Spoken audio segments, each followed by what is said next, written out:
Okay, so what I thought I'd talk about today is time. How come some people get better results out of their 24 hours? What are we doing in our 24 hours that is not allowing us to achieve the goals that we want to achieve? And really, at the end of the day, we cannot manage time. Time is going to continue. Tick-tock, tick-tock. We have no control over that whatsoever. There are only three things that we have control over. The first is where we are spending our time. Where are we spending our energy? What priorities are we setting for ourselves on a daily, weekly basis? Secondly, we're able to control where our team spend their energy.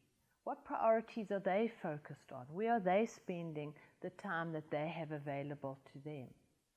And lastly, we have the ability to control what time other people take from us, what energy other people take from us.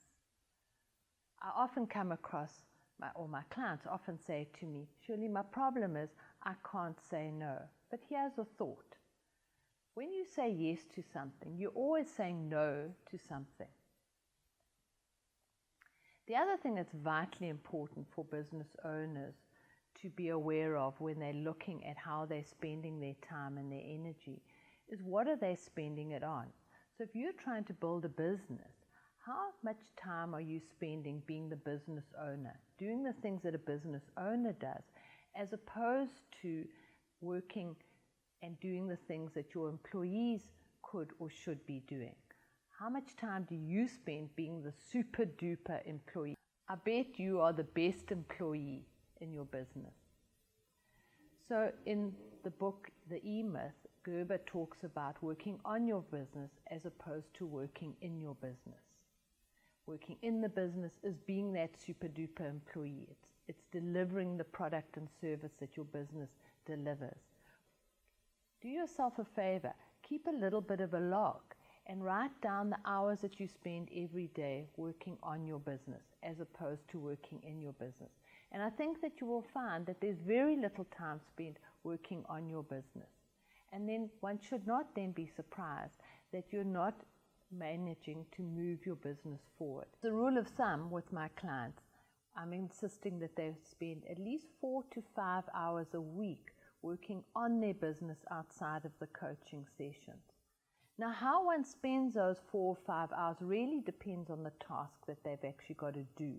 For some business owners, it works for them to do an hour a day. It also depends on, and for others, it works better to actually block that time. But always be aware of the refocus factor. So it really also depends on what you're working on. We work on what we call a default diary. So we have a look at what needs to be achieved, and we then make sure that our clients have that in their diary. So here's the rule. If you have to change your working on the business time, and that can happen, the rule is that there must be blood or potential blood.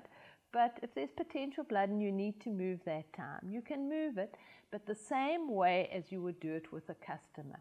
You would move it to another slot. So I can't make our appointment that we set today, but I will see you at Wednesday at 2 o'clock or whatever it is.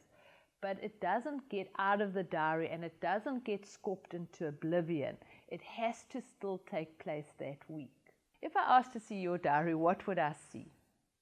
Would it be blank? So the thing is with a blank diary is if you're not filling your diary, guess who is? Everybody else. And guess what? Everyone else is prioritizing what's important to them, not what's important to you. So if you have your goal set and you have your plan and you know what you want to achieve, make sure that you see it in your diary. I love Vic, the CEO of ActionCOACH's story. Whenever he has a coach that says that he doesn't want to continue being a coach, he asks him 2 questions. Did you know what to do? Did we show you what to do? And the answer to that is always yes. And the second question is, where do you have it in your diary?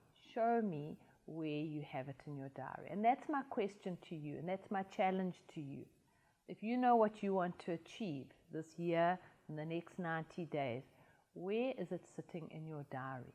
Where have you put time aside to do the things that you need to do to achieve the things that you're setting out to achieve?